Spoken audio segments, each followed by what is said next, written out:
बिस्मिल्लाहिर्रहमानिर्रहीम। आप देख रहे हैं मीडिया पॉइंट 071।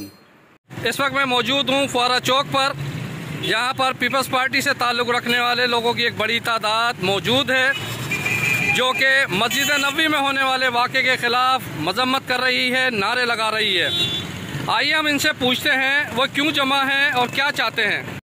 असां सभई दोस्त इन करे गॾु थिया आहियूं जेके मस्जिद नबी काइनात दो आलम सरकार जहान उनजी मस्जिद नबी में जेकी PTI वारनि गुंडागर्दी कई आहे उनजे ख़िलाफ़ पुरज़ोर मज़म्मत कयूं था ऐं उनखे वार्निंग था ॾियूं त पंहिंजी इहा जेका बदकलामी ऐं गुंडागर्दी बंदि कई वञे, न त असां खणी 22 करोड़ पाकिस्तानी आवाम तव्हांजे ख़िलाफ़ निकिरी पवंदासीं ऐं PTI जो नाम निशान न हूंदो।